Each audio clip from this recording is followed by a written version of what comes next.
नमस्कार, आदाब। मैं प्रवीर विश्वास और आप देखना शुरू कर दिए एनके इंडिया। कलकत्ता नगर पालिका का चुनाव हो चुका पिछले 19 दिसंबर को। 19 दिसंबर इलेक्शन हो चुका, 21 दिसंबर उसका नतीजा भी आ गया और ये अप्रत्याशित नहीं थे कि भाजपा भारतीय जनता पार्टी का यहाँ पे सलील समाधि हो जाएगी। जी हाँ, 144 सीटों में से भाजपा को मिली है सिर्फ 3 सीटें और निर्दलीय प्रार्थी जितने थे उनमें से 3 को मिला है चुनाव जीतने का मौका और 2 कांग्रेस 2 लेफ्ट। मतलब नतीजा है 144 में से 134 तृणमूल कांग्रेस, 3 भाजपा, 2 लेफ्ट और 2 कांग्रेस और निर्दलीय है 3। पर ऐसा सुना जा रहा है, ऐसा कहा जा रहा है, मीडिया में आ रहे हैं ऐसा बातें कि निर्दलीय 3 प्रार्थी वो तृणमूल में शामिल होना चाहते हैं।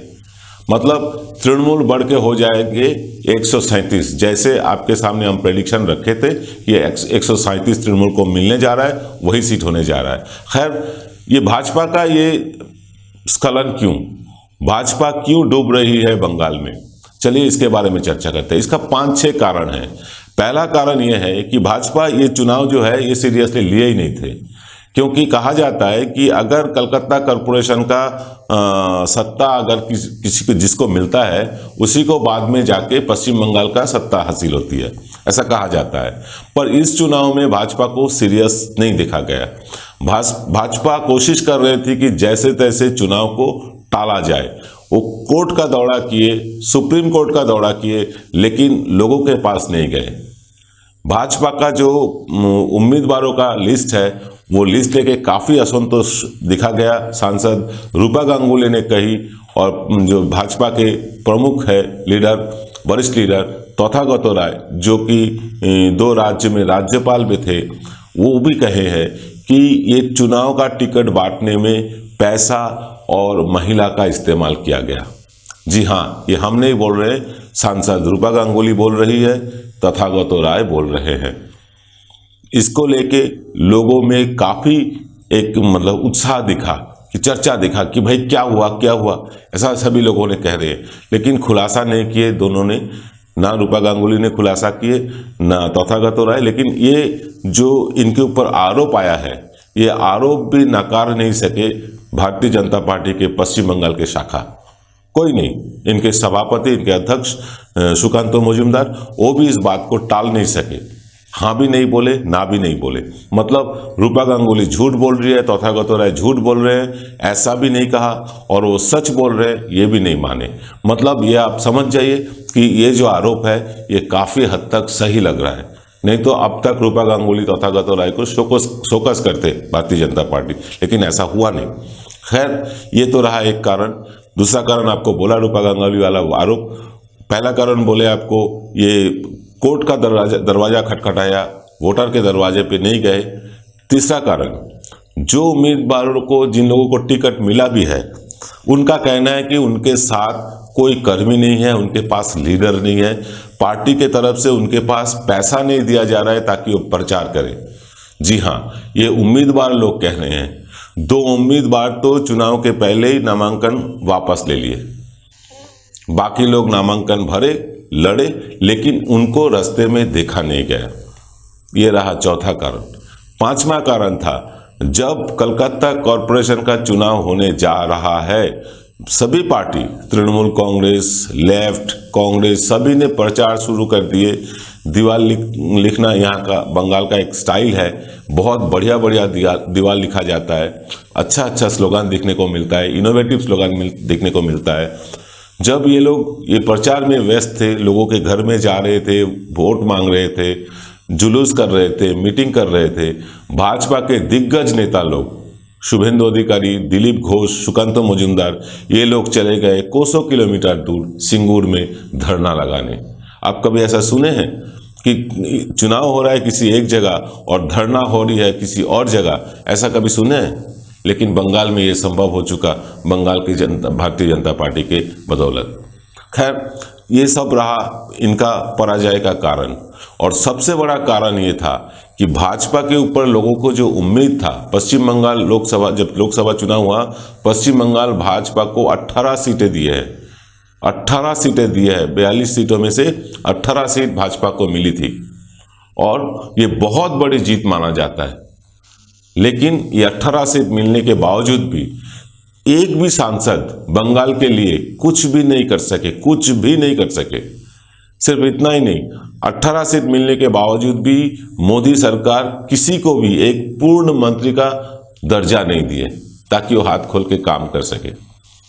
एक दो को मिला है लेकिन वो पूर्ण मंत्री नहीं है, वो मंत्री का सहायक बन के रह गए। तीसरा, चौथा, पांचवा कारण आपको बोले हैं, छठा कारण भी आपको बोल दिया। सातवां कारण जो है, ये जो भाजपा के लीडर लोग हैं, ये कर्मियों के पास कभी नहीं, ये बोलते हैं कि चुनाव के बाद बहुत हिंसा हुआ है बंगाल में। थोड़ा बहुत हिंसा जरूर हुआ है, बहुत कुछ नहीं हुआ तो थोड़ा बहुत जरूर हुआ है।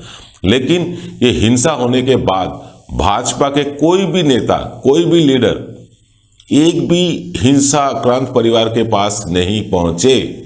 मतलब जो भी हिंसा का शिकार हो रहे हैं उनको अपने आप लड़ना पड़ रहा है। मतलब भाजपा उनको पनाह देने में व्यर्थ रहा। इतना ही नहीं, अमित शाह जी, नरेंद्र मोदी जी ये सब बंगाल का दौरा किए और दलितों के घर में खाना खाए, सब कुछ किए, फोटो वगैरह उठाए, लेकिन उसके बाद वो दलित के घर किसी ने जाके पूछा नहीं आपके घर में चावल है क्या, गेहूं है क्या। ये सब उम्मीद लोगों का नहीं था, पर ये सब हुआ है बंगाल में। बंगाल के भाजपा नेता एक नपुंसक के तरह, मैं रिपीट कर रहा हूं, वो खड़े रहे, ठंडा घर में बैठ के पार्टी करते रहे। इनका आंदोलन चल रहा था सिंगूर में, इलेक्शन हो रहा था कलकत्ता में। अब सोचिए, ये सीरियसली लिया ही नहीं इलेक्शन को। और आने वाला दिन इनका ये रवैया देख के, आने वाला बहुत सारे नगर पालिका चुनाव होने वाला है, पौरसभा का चुनाव होने वाला है, जितना भी चुनाव होगा आप देखते रहिए, भाजपा बंगाल में धीरे धीरे शून्य पे आ जाएंगे, क्योंकि इनका एक्टिविटी नहीं है। ये बड़े निर्भरशील है केंद्र के ऊपर। केंद्र से कोई बात आएंगे, केंद्र से कोई निर्देश आएगा, उसके बाद ये पालन करेंगे। वो भी जैसे तैसे पालन करना होता है, इसीलिए पालन करते हैं।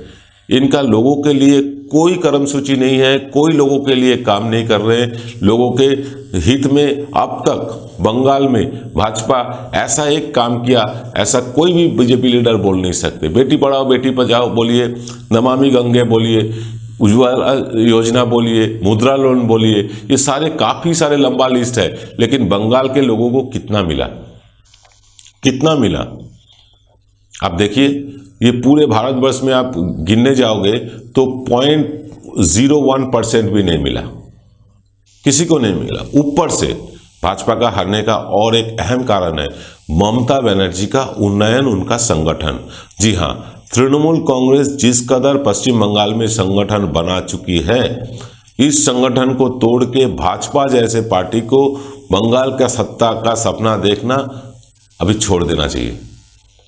अभी यह ख्वाब उनको देखना छोड़ देना चाहिए, क्योंकि तृणमूल का जो संगठन है, जो दृढ़ संगठन तृणमूल ने बनाया है, उसको तोड़ना भाजपा के लिए, वर्तमान भाजपा के लिए नामुमकिन है। नरेंद्र मोदी, अमित शाह, जेपी नड्डा सब फेल कर गए, तो ये किस खेत के मूली है बंगाल के लीडर लोग, जिनका कोई एक्टिविटी नहीं है।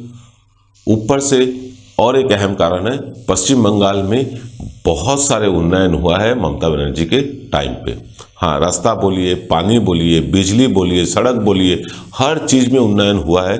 साथ ही साथ ममता बनर्जी और एक उन्नयन किए हैं जो साइलेंटली किए हैं, लेकिन उसका इफेक्ट बहुत दूर तक पहुंचा। वो बातों बातों में, जैसे भाता दिया जाता है, लोगों को पेंशन दे रहे हैं, लोगों को लक्ष्मी भंडार बोल के एक प्रकल्प किया जिसके तहत पश्चिम बंगाल के हर महिला को 500 रुपया दे रहे हैं हर महीना। ऐसे जो लोक संगीत गाने वाले हैं उनको पैसा दिया जा रहा है। मतलब तरह तरह बहाना में ममता बनर्जी लोगों के पास पैसा पहुंचाते रहे और पैसा पहुंचा रहे हैं।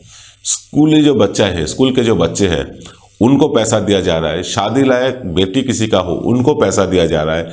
कोई अगर गुजर जाते हैं तो उनके फैमिली को मुआवजा दिया जाता है, चाहे किसी भी तरीका से उनका मौत हो, लेकिन मुआवजा सबको मिलता है। ये बातों बातों में ममता बनर्जी पैसा पहुंचा रहे लोगों के पास। आप जानते हैं कोरोना काल में बहुत लोगों का नौकरी चला गया, धंधा बंद हो गया, बिजनेस ठप हो गया। लेकिन पैसा का कमी होने नहीं दिया ममता बनर्जी। जैसे तैसे पैसा पहुंचा रहे, ऊपर से राशन फ्री है, ऊपर से आपका ट्रीटमेंट का खर्चा नहीं है, पढ़ाई लिखाई का खर्चा नहीं है, लेकिन ऊपर से पैसा भी मिल रहा है सरकार से। यानी रोजमर्रा का जो खर्चा है वो ममता बनर्जी की तरफ से आ जा रहा है। मतलब बंगाल के लोग बहुत दुखी है ऐसा नहीं है, बहुत सुखी है ऐसा भी नहीं है, लेकिन वो सुखी है। वो ममता बनर्जी के जो उन्नयन है उनके तले वो आभारी है।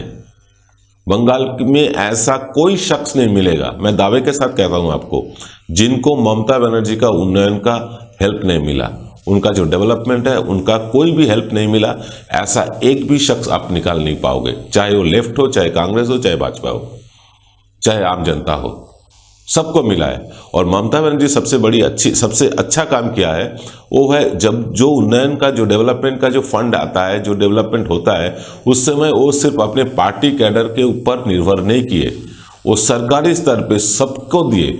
जैसे आपको एक चीज बता रहे हैं, शोभुत साथी बोल के एक प्रोजेक्ट है बंगाल में, जिसके तहत बच्चों को साइकिल दिया जाता है, जो पढ़ते लिखते पढ़ते हैं छात्राओं को साइकिल दिया जाता है। पहले ज़माने में भी दिया जाता है, वाम जमाने में भी दिया जाता था, ऐसा ही एक प्रकल्प, ऐसा ही एक प्रोजेक्ट था, लेकिन वो दिया जाता था पार्टी के लोगों के थ्रू, इसीलिए सबके पास वो साइकिल नहीं पहुंचता था। पर ममता बनर्जी आने के बाद वो अब तक करीब 60 लाख बच्चों को साइकिल दे चुकी है। बंगाल में ऐसा एक घर नहीं मिलेगा जहां बच्चा स्कूल में पढ़ता हो, गवर्नमेंट स्कूल में पढ़ता हो या गवर्नमेंट स्पॉन्सर्ड स्कूल में पढ़ता हो, उस स्कूल में पढ़ता हो और उनको पास साइकिल नहीं है। टैब दे रहे हैं बच्चों को, ऑनलाइन पढ़ने लिखने के लिए टैब दिया जा रहा है क्लास 9-10 के बच्चों के लिए। ऐसे बहुत सारे सुविधा ममता बनर्जी ने पहुंचाई है लोगों तक। पर यही कारण लोगों का भरोसा आ गया ममता बनर्जी पे। Side by side Uttar Pradesh देखते हैं बंगाल के लोग, कभी त्रिपुरा देखते हैं, कभी गुजरात देखते हैं। तो हाँ, गुजरात हालांकि व्यवसाय में, इंडस्ट्री में बहुत आगे है, लेकिन जो परिसेवा हमको देना चाहिए, जो मदद हमको सरकार से मिलना चाहिए, वो मदद सरकार गुजरात में भी नहीं देते, जैसा कि बंगाल की सरकार देते हैं। पैंडेमिक में बंगाल की सरकार का काम हुआ है, वो तारीफ जितना भी करो वो कम है, जितना भी करो कम है। ममता बनर्जी खुद रास्ता में उतर के लोगों को इत्तला कर रहे थे कि कैसे आपका सोशल डिस्टेंसिंग मेंटेन करना है, कैसे मास्क पहनना है। खुद मास्क दिए हैं लोगों को, रास्ता में खड़े होकर खुद मास्क देने लगे लोगों को। ऐसा मुख्यमंत्री आप कभी देखे हैं? नहीं देखेंगे। पर ममता बनर्जी का जो ये बर्ताव है, उनका जो ये आचरण है, सरकार का जो हेल्प करने वाला मेंटालिटी है लोगों को, सरकार जो सेवा दे रहे हैं लोगों को, इसमें बंगाल के लोग बहुत खुश हैं।